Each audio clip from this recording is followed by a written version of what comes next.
Si en cada oportunidad proyectamos las cantidades de carne que desea adquirir el gráfico anterior y le colocamos el precio correspondiente en el eje vertical, uniendo dichos puntos, obtenemos la curva de demanda.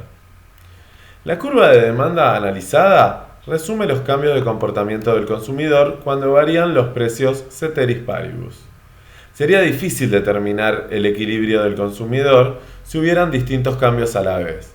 Por ejemplo, si cambiaran simultáneamente los gustos, representados por el mapa de curvas de indiferencia, el ingreso, el precio de otros bienes, el clima, etc. Analicemos, por ejemplo, qué ocurre si aumenta el ingreso del individuo y los precios permanecen invariantes.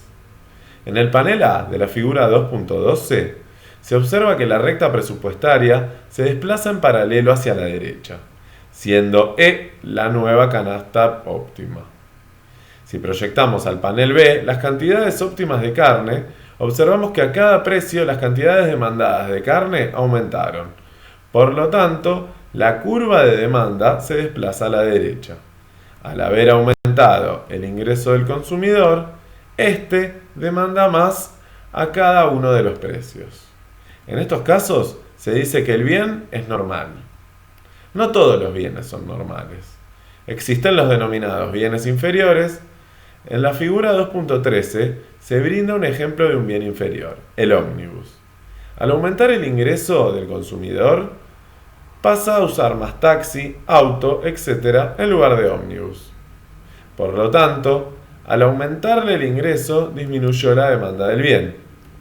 Ahora analicemos qué sucede si cambia el precio de otro bien. Estos pueden ser de tres tipos: sustitutos, si satisfacen necesidades similares, como el pollo y el pescado; complementarios, si tienden a usarse juntos, como la nafta y los autos; o independientes, si no existe relación entre ellos. Supongamos que el consumidor elige una combinación óptima, por ejemplo, de pollo y pescado, representada en el punto E de la figura 2.14a. Veamos qué sucede si sube el precio del pescado. Como observamos, la recta presupuestaria se desplaza hacia adentro, reduciéndose la pendiente. Si proyectamos las cantidades óptimas de pollo al panel B de la figura 2.14, es fácil observar que a cada uno de los precios del pollo las cantidades de demandas aumentaron. Por tanto, el subir el precio del bien sustituto, el pescado, aumenta la demanda del pollo. 2.5. La demanda del mercado. Hasta ahora analizamos la demanda de un consumidor. Estamos en condiciones de definir la demanda del mercado. 2.5.1. Demanda del mercado a partir de las demandas individuales. La demanda del mercado, D, es la relación entre el precio de un bien y la cantidad demandada por todos los participantes en el mercado, ceteris paribus. Por tanto, nos preguntamos a cada precio cuáles son las cantidades demandadas por todos los consumidores participantes y simplemente las agregamos para obtener la demanda del mercado. Gráficamente, el análisis se realiza en la figura 2.15, donde para simplificar, suponemos que solo existen dos consumidores. El panel A representa al consumidor 1, el B al consumidor 2 y el panel C al mercado. Por ejemplo, el precio de 8 pesos, el consumidor 1 demanda 1 kilo de carne y el consumidor 2 no demanda ninguno. Por tanto, la demanda del mercado será 1 kilo de carne. Al precio de 4, el consumidor 1 demanda 3 kilos de carne y el consumidor 2 demanda 1 kilo. Por lo tanto, la demanda del mercado es 4. Es aún más sencillo si expresamos las curvas de demanda de los consumidores 1 y 2 en forma de ecuaciones. Si despejamos las cantidades en función de los precios, obtenemos Q1 igual a menos P sobre 2 más 5, Q2 igual a menos P sobre 2 más 3. Al sumar cantidades tenemos que Q1 más Q2 es igual a menos P más 8. Entonces la curva de demanda del mercado es P igual 8 menos Q. Factores que desplazan la curva de demanda del mercado. Al analizar la demanda del consumidor, vimos que existen variables que al cambiar provocan desplazamientos de la curva de demanda del consumidor. Cuando se analiza la suma de todos los individuos que participan en el mercado, no cambia en nada lo encontrado a nivel individual. Aquí simplemente enumeraremos los cambios que provocan en la curva de demanda alteraciones de algunas variables, ceteris paribus, y los representamos en la figura 2.16. 1.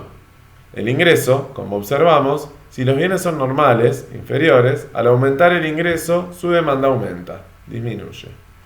2. El tamaño de la población. En general, es razonable suponer que si se reduce el tamaño del mercado, a causa de una epidemia o una guerra, también se reducirá la demanda de los bienes.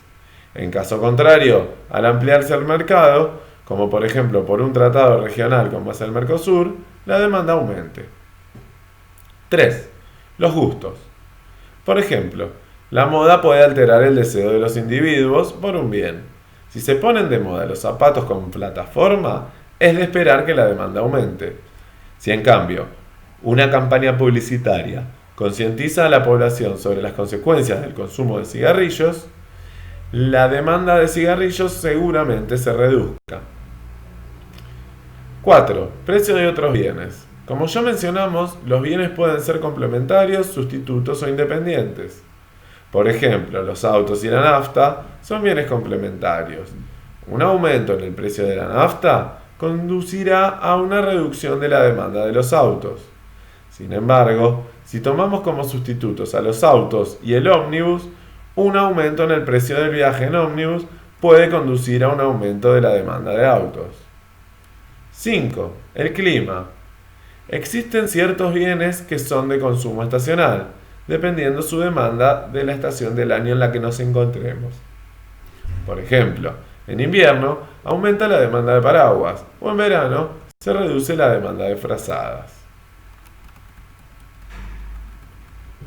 6. Las expectativas.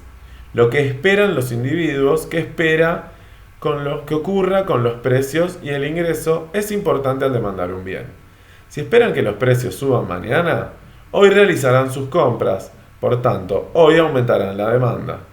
Es muy común observar colas en las estaciones de servicio cuando se anuncia que al otro día aumentará el precio de la nafta.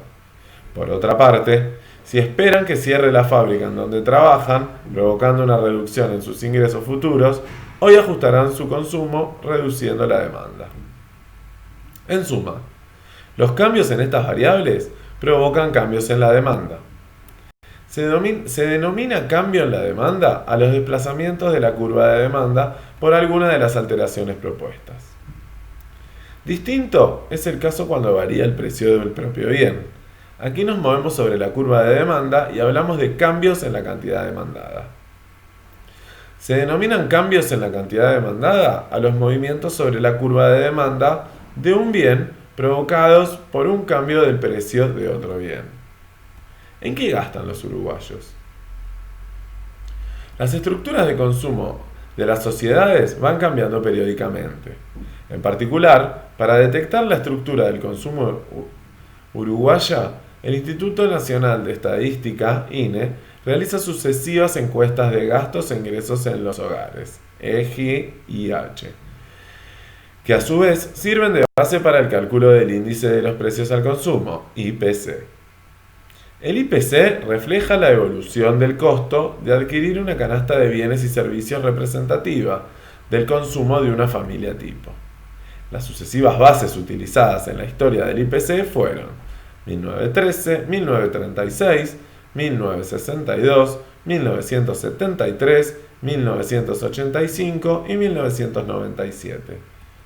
Esta última, realizada entre el mes de junio de 1994 y mayo de 1995.